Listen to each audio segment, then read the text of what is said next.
vamos a hablar acerca del caso de los hermanos Mora. Como primera pregunta tenemos, ¿qué es el patrimonio? El patrimonio no tiene como tal una definición en el Código Civil, pero nosotros tomamos en cuenta dos artículos para sacar la introducción. El patrimonio es una bolsa invisible que nosotros cargamos, que todos nosotros cargamos, donde se encuentran los activos y los pasivos. Los activos son los bienes que nosotros tenemos, que es como un carro y una casa. En los pasivos tenemos lo que nosotros debemos. Como les mencioné, tenemos dos artículos que tomamos en cuenta, que es el artículo 406, que es el encargado de clasificar los bienes, y el artículo 2286, que es conocido como la prenda general. Cuando tú debes algo, tus bienes del presente y del futuro se harían cargo en este caso. Y como otra pregunta tenemos, ¿el patrimonio es atributo de la personalidad? Sí, es atributo de la personalidad porque como primer punto tenemos de que a pesar de que en tu cuenta bancaria esté en cero o debas más de lo que tú tienes, tú ya cuentas con esa cualidad de responsabilidad que te compete. Y como segundo punto tenemos de que, un ejemplo, una persona no es indivisible, no se puede dividir en dos, al igual que tu patrimonio. Como tercer punto tenemos que un patrimonio no se puede vender, a menos de que este no se vende. A lo que voy es que este pasa tras una herencia cuando alguien fallece. En este caso hablaré sobre la diferenciación entre personas naturales y personas jurídicas. En el caso de Carlos y Andrea como personas naturales, todos sus bienes y deudas pasan a formar solo un patrimonio. ¿Esto qué significa? Que no existe una separación entre los bienes personales y los del negocio. Por ello, si el negocio tiene deudas, los acreedores pueden reclamar también sus bienes personales. En cambio, cuando constituyen una compañía limitada, la empresa adquiere personalidad jurídica propia. Los bienes aportados pasan a ser propiedad de la compañía y se crea un patrimonio independiente del de los socios. La principal ventaja que la empresa responde por sus deudas con su patrimonio, con sus propios bienes, mientras que Andrea y Carlos solo responden hasta el monto que aportaron. De esta manera sus bienes personales quedan protegidos y no entran en nada que sea de la compañía. La diferencia fundamental es que como personas naturales existe responsabilidad ilimitada, mientras que en una compañía limitada existe separación patrimonial y responsabilidad limitada. En este caso a mí me tocó la teoría del patrimonio en personalidad. La primera pregunta, ¿pueden Andrea y Carlos separar completamente sus bienes personales de los del negocio? Andrea y Carlos no pueden separar completamente sus bienes personales a los del negocio si trabajan como personas naturales, porque la teoría en sí considera que el patrimonio es una extensión de la personalidad jurídica de cada uno. Por lo tanto, bajo la opción A, no existe una línea divisora entre Andrea ciudadana y Andrea panadera. Los bienes que aporta el negocio siguen el mismo saco jurídico, se quedan en el mismo saco jurídico. Es decir, el patrimonio es único, indivisible e inseparable de la persona. Pregunta 2. ¿Cuántos patrimonios tiene cada persona según esta teoría? La regla es clara. Una persona, un solo patrimonio. No puede tener ni dos, ni tres, ni cuatro. Tienes uno donde se mezcla todo lo que ganas, lo que debes y lo que recibes del negocio. Por ejemplo, en el Código Civil tenemos el primer artículo principal, que es el 2228, que nos menciona que al firmar una deuda tienes que responder con tus bienes presentes y futuros. Es decir, si Andrea le debe los 8,000 al proveedor de harina, el proveedor no le va a cobrar ni de la panadería, ni el horno, ni lo que Andrea prefiera, sino el proveedor va a ir directamente a lo que es la casa de Andrea, que son los $80,000. En este caso no le va a cobrar a la panadería, sino a los bienes de Andrea. También el artículo 993 es muy relevante, porque cuando hablamos de herencias, la ley les da un solo bloque y la ley literalmente no divide en la herencia de la casa y la herencia del negocio. La herencia se va con todo y con las deudas. Asimismo, el artículo 1681 nos comenta que la compañía tiene personal de patrimonio, independientemente de pagar sus deudas, cobrar créditos y demás cosas. Además, Andrea no podía autoarrendarse, ya que la ley nos dice que no puede ser ni deudor ni acreedor de sí mismo. Es precisamente por este altísimo riesgo que implica la opción A, que mi grupo y yo hemos elegido la opción B. Muchas gracias. Listo, en este caso hablamos de dos hermanos, es Andrea y Carlos Morán. Ellos quieren abrir una panadería justamente aquí en la capital. Ellos tienen en mente dos opciones: trabajar como personas naturales, construir una compañía limitada. Entonces, hablamos sobre la teoría de patrimonio de afectación, que aunque sea una compañía limitada, los bienes destinados al negocio forman parte de un patrimonio separado.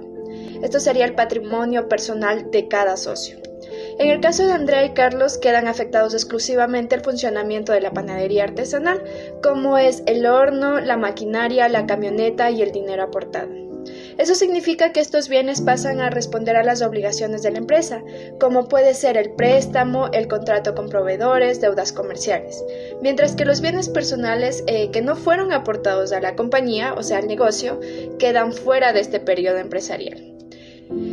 Si hablamos de afectación que tenga Andrea en el negocio, se podría decir que sí, porque hay bienes afectados en el negocio. Estos bienes afectados sería el horno industrial, la camioneta.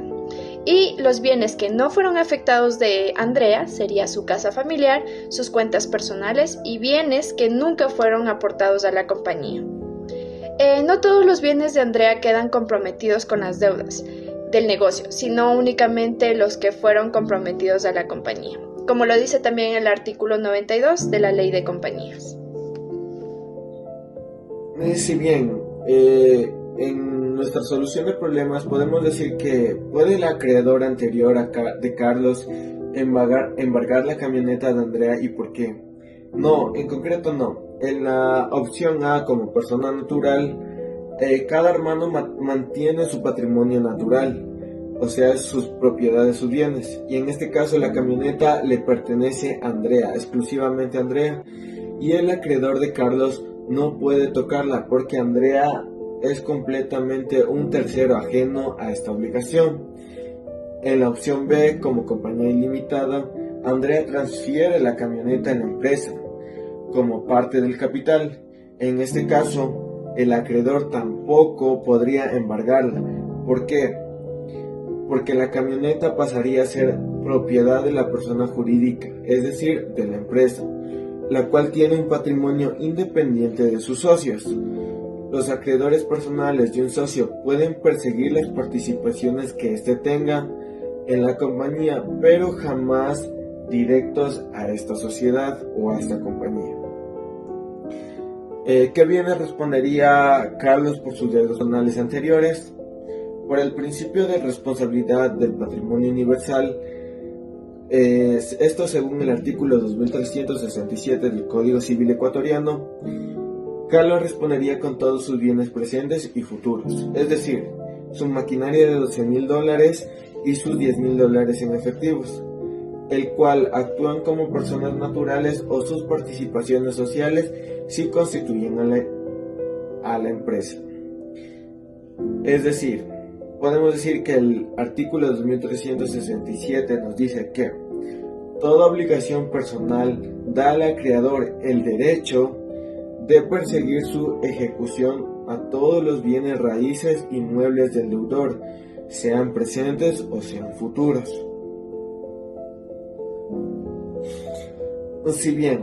Si Carlos y Andrea trabajaran como personas naturales, ¿con qué bienes responderían ante estos proveedores?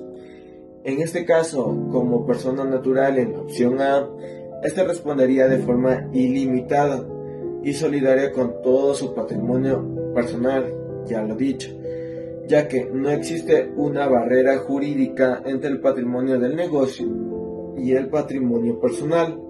Ante este préstamo de $20,000 y el contrato de $8,000, respondería el horno, la camioneta, la maquinaria, el efectivo y cualquier otro bien a su nombre. En otro caso, si constituyeran a la compañía o a la empresa, ¿con qué bienes responderían? Según esto, la compañía respondería ante el banco y ante los proveedores exclusivamente con el patrimonio social, los activos transferidos por los socios, por ejemplo, el horno, la camioneta, la maquinaria, el efectivo, que ahora suman un capital social activo de $45,000. ¿Con qué bienes responderían los socios? En este caso, los socios tienen la responsabilidad limitada, ya que, según el artículo 92 de la Ley de Compañías, los socios responderían únicamente con el monto de sus aportaciones individuales. Sus patrimonios personales quedarían exclusivamente blindados. Esto según el artículo 92 de la Ley de Compañías, donde algunos bienes embargables no serían tocados jurídicamente. Para finalizar, les voy a explicar la aplicación de los patrimonios de las dos opciones que nos plantea el caso. Sería la opción A o la opción B. En este caso, en la primera, Andrea y Carlos siguen siendo personas naturales, de una manera en que ellos no están separados jurídicamente del negocio. Entonces, cada persona sigue siendo dueño de su propio negocio y puede ser afectado directamente a su patrimonio personal. Es decir, que la panadería, si se encuentra endeudada y no puede pagar a los creadores, pueden ir también por sus bienes personales. Por ejemplo, como los vehículos, sus casas, bienes, cuentas bancarias, bienes que en sí sean embargables. Por ejemplo, Andrea seguiría siendo dueña de la camioneta y del horno industrial, y Carlos seguiría siendo dueño de la maquinaria, también como el dueño del dinero que él invirtió para el negocio. Sin embargo, estos bienes se utilizan para pagar sus deudas y cubrir todo. En el fundamento jurídico, en el artículo 2367 del Código Civil, dispone que todas las obligaciones de derechos del acreedor pueden ser perseguidos hasta el último pago de los bienes presentes, sean futuros o presentes, igual dicho. También esto dice que todas las obligaciones personales del acreedor deben ser perseguidas hasta que cumplan con sus bienes y pueden embargar bienes de raíces o inmuebles. En este artículo muestra principalmente los principios del patrimonio universal, según la opción. Y según esto, la segunda opción sería de que Andrea y Carlos separen de una manera jurídica la empresa, que pase de ser natural a una persona jurídica. Esto quiere decir que cada quien separa sus bienes. Por ejemplo, Andrea y Carlos pasan a ser una forma de un patrimonio de la compañía. En consecuencia a esto, la empresa posee sus propios bienes. La empresa responde a sus propias deudas. Entonces, en esta opción, cada quien es dueño de su patrimonio. Están totalmente separados. También como la compañía tendría una cartera distinta a la de Andrea y Carlos. Esto es gracias a la separación de patrimonios que no pueden ser sus patrimonios directamente afectados. También sus bienes personales estarán totalmente respaldados. Corresponde también a la ley de la compañía el artículo 92, que dice que la compañía de la responsabilidad limita que las personas jurídicas propias y los socios solo responden hasta cuando cumplen con sus aportes. Este artículo establecido a la responsabilidad limitada y a la separación del patrimonio. La primera diferencia entre estas dos alternativas es que el individuo, el patrimonio personal y el negocio son solo una cosa. En la compañía limitada, el patrimonio y la persona está separado del patrimonio personal de los socios. Por eso la compañía limita y ofrece mayor protección patrimonial y mayor seguridad hacia Carlos y Andrea. En conclusión, los dos puntos dados se pueden decir que la opción más adecuada es crear una sociedad limitada, como le había explicado, separar cada quien, cada persona jurídica o persona natural, y así el negocio se cubre con sus propios bienes, su propio patrimonio, y no serán afectados los patrimonios directamente de Andrea y Carlos. En este caso, la mejor opción que mi grupo ofrece es la opción B, ya que tiene una opción limitada y no serán perjudicados directamente.